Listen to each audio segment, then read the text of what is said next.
Hey, it's Mike here, and today we're going to be taking a look at a video called 7 Low Competition Service Businesses You Can Start Today. We see a ton of different side hustles that you can do online, but this sounds like something that might actually be more legitimate. A lot of them, they're very theoretical.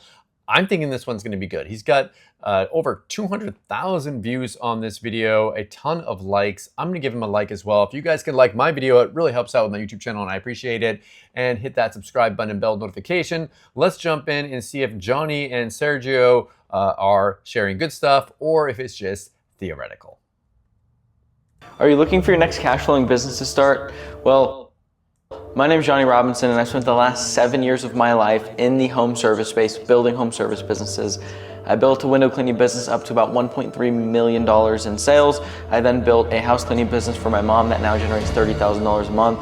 And I've now replicated that same process to over 1,500 people across the US and Canada, resulting in over $20 million generated through those cleaning businesses in just 2023 alone. And it sounds good. I mean, if it's all real, it seems legitimate so far. He seems legitimate, but just remember, anyone can say, like, I did this, I did that, but I believe him so far. Today I'm going to reveal 7 low competition home service business ideas that you can start today and begin making money very, very quickly. And I'm talking about niche opportunities that most people are going to overlook that you probably haven't heard of. Yet they're still making entrepreneurs, like myself, shitloads of money. And now look, it's going to be a job, right? But it's going to be a job that you're building yourself. It's going to be, you're not working as an employee for someone else. That being said, when you're building your own business, in the beginning especially, it's going to be a lot harder. But hopefully down the road, you'll be able to have employees that are doing a lot of the busy work for you. And I would bet that you've never heard of the last one, like genuinely never ever heard of the last one. Number 1, mobile window screen repair. Now, most houses, 99% of houses in every major market are gonna have screens on their windows. And the thing about these screens is they get damaged, they get bent, the mesh breaks, whatever it is, and they're really important because they keep the bugs out, allows you to open your windows so that you can let some cool air in and also not have to worry about bugs flying in and debris flying in, stuff like that. Now, I don't see this talked about enough because there's not a lot of competition for this, but there's very high demand. And I know there's high demand because we used to offer this as an add-on service in the window cleaning business for a long time, but we ended up not doing it because it ended up being more complex than we thought when we got up there to start fixing frames and doing more complicated stuff other than just replacing the screen mesh. But if you made it your full focus and you got the equipment necessary to actually repair these screens, you can charge upwards of $30 to $40 a screen. As an example, there's a company in Orange County called Mobile Screen Repair. That's the name of the business. They do about $5 million a year. And I know they're ripping it because that's pretty crazy. $5 million a year fixing mobile screens. Now, I'm guessing they have a big team of people doing it. I mean, that's what you need to do that kind of numbers. But you also need to get your customers. So I'm wondering, it sounds like he's got some kind of a course to sell, right? So he's going to teach you how to do that, how to probably do advertising and all that stuff. So it's a job, it's a business, but it sounds like people are actually making money. They've got 10 employees in the back just working on screens all day, every single day. And on top of that, the owner had a big lifted TRX out front. So the business is probably doing a ton in cash flow. I know they're doing a lot in revenue. They literally sell window screen repair kits at Home Depot that you can go buy and you can start repairing screens tomorrow and charge anywhere from $15, $20, all the way up to $40 per screen. And then as you grow and as you scale, you can start to custom build the screens for new homes. You can land big contracts with home builders to build the screens for them. There's lots of different things you can do like that. And that mobile screen repair business is just one. There's tons out there across the US that are crushing it. And I mean, that's how this thing happened, by the way, is you get a client and then they recommend you to another client and another client. The hardest part's the beginning. And there's not a lot of competition. I don't see a lot of people talking about screen repair. Now, the pros of this business are low startup cost, low barrier to entry. You've got low cost of goods sold. The materials that go into fixing screens is next to nothing, so you have really high profit margins. However, the cons are it is a bit labor intensive. You will have to get the hang of fixing screens, which can be annoying at times. Eventually, you will need to buy a trailer and stuff when you start to get to bigger houses and you're doing 30 screens at a time. You will have to invest into more equipment, but that comes with any business. Number 2 is gutter cleaning. So gutter cleaning was another add-on service that we did at the window cleaning business that we actually kept, but there's huge gutter cleaning businesses out there. Ned Stevens being one of them. They sold to private equity for tens of millions of dollars. Look at that, these guys are making a ton of money setting these up. I mean, gutter cleaning, think about all the people that just don't want to clean their gutter. You have to get up there on a ladder, clean it all out. You've got older people that just don't want to deal with it. Like I could see someone like my mom not wanting to get up on a ladder and clean out her gutter. They're in a ton of different states. And that's their primary service, is gutter cleaning. So what is gutter cleaning? There's gutters on most homes. There's lots of debris and leaves that get built up in there, and it's what allows the rain to fall off the roof into the gutters and down into the sewer. However, if that starts to get clogged up, you can cause foundational damage to your home, which you don't want. And so a service that a lot of homeowners will pay for is gutter cleaning. Benefit to gutter cleaning is that it requires no licenses to start. It requires very, very low startup costs. You need a ladder, a pair of gloves to put on your hands, and that's it. That's great. I mean, that's really cheap to get started doing that. That's all you need, because you can literally just go up there and pick this stuff up out of the gutter, and you run some water through the gutter and you drain it out, and bada bing, bada boom, it's clean. There's very little quality control to do too, because homeowners aren't gonna get up on the ladder and double check your work. A before and after picture will suffice. Look at that, yeah, just take a picture, take a snap, they'll love it. And then you'll have proof when you try to go and find another client. You say, look, this is what it looked like, this is what it looked like after.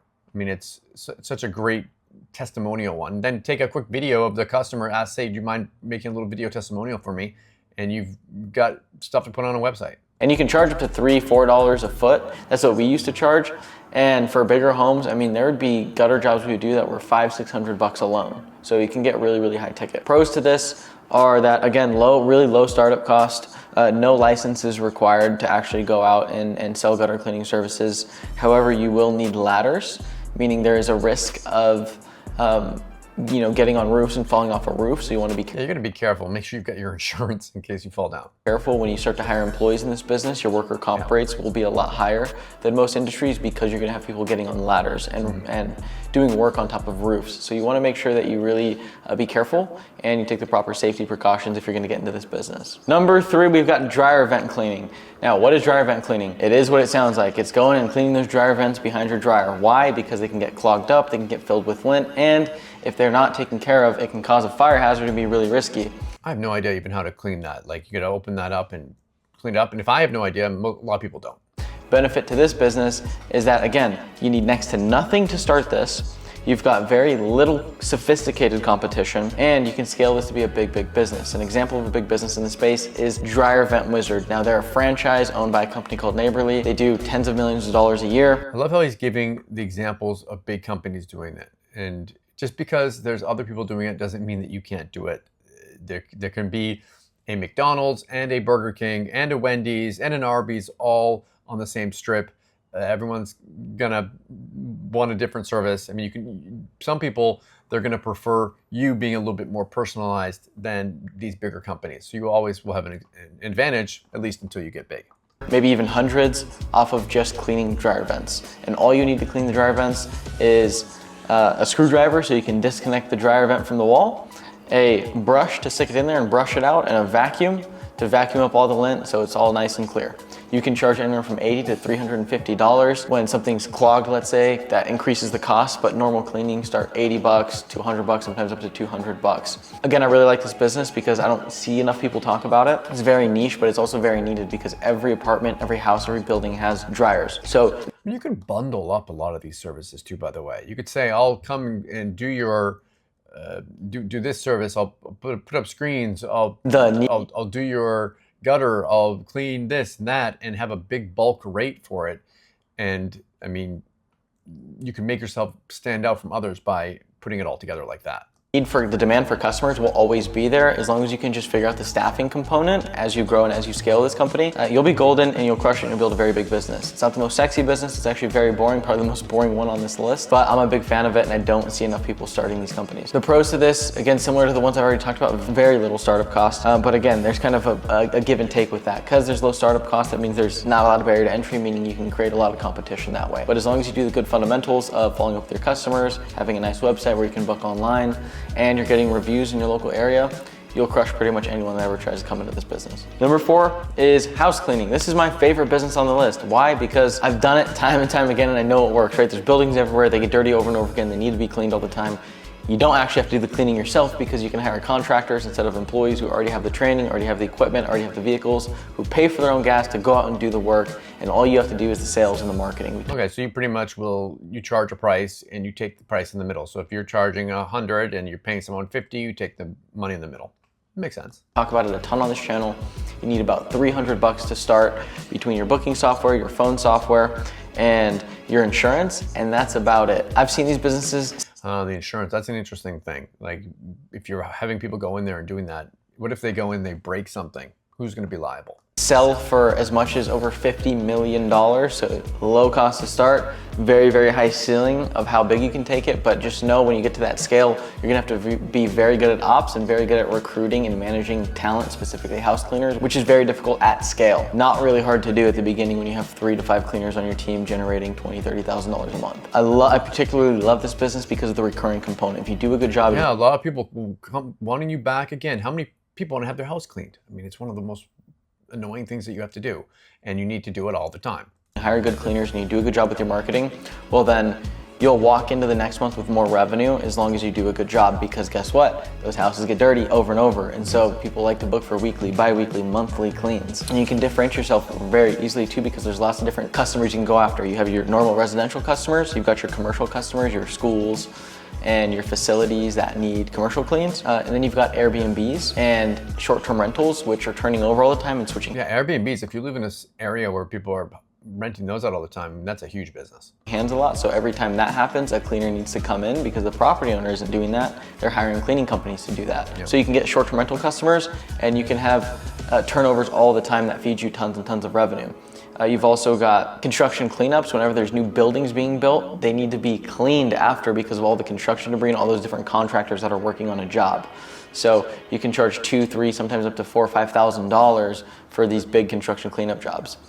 They probably have people that they're already working with, but I mean, it could be a niche that you get into if there's a lot of construction in your area. A good example of a big business doing this is a company called King of Maids out of Chicago. They do $2.1 million of revenue per year on the remote cleaning model using contractors instead of employees. Number 5, which also could be an add-on to number 4, is home organization. I've seen people do this business as a standalone. I've seen them do it as an add-on. It can work as both, and similar to all the other ones, you need nothing to start. Literally nothing. You just need your hands and yourself. You need to be able to show up and have a sense of good organizational skills. Right? You might need a bit of a skill for that one. Like I wouldn't be so good about going to someone's house and organizing their stuff. And like you might really need to have a good portfolio for this. And people are really going to want to see that, okay, look, this is what the house looked like before and this is what it looked like after. This might be a tougher one. It's something I would pay for because I'm not the most organized person in the world. And this is different from cleaning because lots of times when somebody comes in for house cleaning, they're not going to sit there and organize your stuff. They're going to clean the stuff and move things around if things need to be moved around, but they're not going to sit there and organize everything. And you can hire someone who's a professional organizer to come in and get your house organized. And then as you start to grow and as you start to scale, you can start to learn how to build or sell different products or build the actual products that organize the stuff, whether it be shelves, cabinets, closets, all different types of things like that. A big company that does this is called Shelf Genie, and they're a huge home organization business where they'll actually go in and on top of organizing your home, they'll actually build you out custom cabinets and stuff if you want that as well. They've got a ton of locations across the United States. It would just be hard doing that. Like how many times, maybe if you went in there and you help people like kind of throw things away, because a lot of people just have a ton of junk. Like if you go into someone's cupboard, go in your own cupboard, how much crap can you throw away if you really need to? How much stuff are you actually using? There was like wasn't there a show like Maria Kondo or something? I forget her name, where she was going and doing organizing, going and helping people throw things away, helping people get rid of things. That's a service, but you got to be good at it. Startup costs for this business are going to be next to zero because again, you just need to be able to show up and pitch yourself and your services on your ability to organize a home. And once you get one client, it's really easy to start getting referrals to others. Number 6, this one's super new, super trendy right now. So if you're watching this, it could be a good one to get in on. It's home office setups. I know people charging up to $5,000 and above just to come in and set up a home office.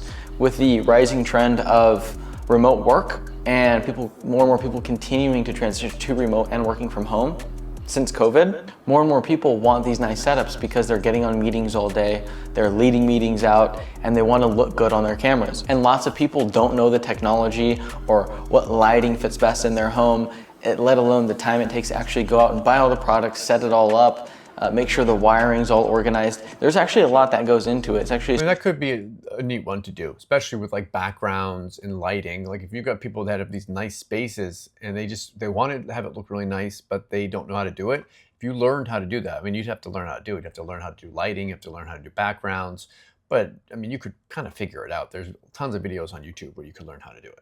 Service I was looking for a couple of years ago, which I couldn't find a lot of people in my local area doing, so I had to call a friend who's really good at this stuff to do it for me, and that's how I have the setup I do, because I paid my friend to set it up for me. Now these companies are starting to pop up more and more, and I expect them to continue to boom because, again, more and more people are transitioning to remote work and are gonna need good quality office setups with good lighting, good cameras, and good technology so they can look good on camera. On top of that, more and more people are launching podcasts, more and more people are starting to create content, and they wanna have a good setup where they can sit there and record content so they can post consistently. It's a very niche type thing, and I probably wouldn't do this one. Startup costs for this are gonna be next to nothing. You could even go as far as getting affiliate commissions on any products you buy or sell to them, or have them buy, because you're gonna factor that into the budget on top of your service fee. So your startup cost is essentially just your labor and your ability to set up home offices and technology and lighting and cameras. So if you're good at that stuff, it could be a really, really good business for you to start and eventually even franchise out, because I don't see any franchises doing this. And I've seen franchises in a lot of weird stuff. It wouldn't be surprising to me if someone comes out with the next big home office setup franchise. Number 7, last but not least, this one's kind of cool and you've definitely never heard of it. It's a mobile dog gym. And so what's a mobile dog gym? That's a weird one. I guess people need their dogs walked, so maybe you go around and kind of walk them, but in a mobile thing. Let's see. It's literally what it sounds like. It's a big van that's built out with a couple treadmills in the back where people will take their dogs and allow them to run for 30 minutes to an hour. Now you might be wondering, why the hell would I do that if I could just walk my dog? Well, this business is gonna work really well in hotter climates. Think Nevada, Arizona, Florida, where it gets or colder climates too. Like what if you've got a place there where there's lots of snow outside? Really hot in the summer. As an example, I live in Las Vegas, so I've experienced this. It was 120 degrees every single day last week, and this business was probably booming here. There's one here in Vegas called Run Dog, and they charge $75 for every 30 minutes that your dog runs. This allows your dog to run and exercise and get their walks in a climate-cooled environment, as opposed to them having to get their paws really hot and maybe pass out from heat exhaustion. Or in a cold climate where they're gonna be freezing outside. Or have problems overall from just the crazy heat and not having to put your dog in that crazy heat and walk them in that crazy heat. And so that's the problem it solves, is it allows your dog to run and exercise without having to worry about all the problems that are gonna come from this crazy heat during the summer. This business I think is really cool. Look at that, he's got 3 of them going at once. Because it's new and there's not a lot of people doing it. And it could be a blue ocean market where you come in and you just get a ton of customers because maybe there's not one in your city, or there's only— You might be able to get on the news and stuff too with that kind of thing, like because it's kind of interesting. One in your city, but it does require a bunch of startup costs because you are gonna have to buy some type of van. It might be expensive. You are gonna have to build that out with some treadmills in the back, but as long as you could do that, I do think it's a great market for you to come in here and take advantage of, because there's not a ton of people doing it. I'd imagine too with this business, there's gonna be a lot of recurring revenue too, because dogs need to be walked every day, so you could probably set it up on a bi-daily basis, a weekly basis for them to— And maybe not charge. I mean, they were saying there's like $75 for 30 minutes. I mean, you could maybe have a thing where you go every day and you charge, I don't know, $300 a month, whatever makes sense to do it, but you get people on that reoccurring. Come in and actually run their dog, and kind of also pass off the responsibility of having to go and walk their dog, because they hand the dog over to either you or some type of a person that provides the service in the truck, and then their dog's getting exercise for 30 Pretty much a dog walking service. minutes to an hour. You could also partner up with local vets and pet groomers to be able to refer you customers as well, so that's another great option. And give them a commission. So what do you guys think? I thought that he sounds like he actually knows what he's talking about. I believe that he's actually started his own businesses. So that's always one of those things where I'm always skeptical. I mean, it's the internet. You never know what's going on. You never know what you're going to believe. But they sound like good ideas. Let me know in the comments below which ones you liked, which ones you didn't like. And make sure that you like this video. It really helps out with my YouTube channel, and I appreciate it. And hit that subscribe button and bell notification. Thank you so much for watching. See you again in my next video. Thanks.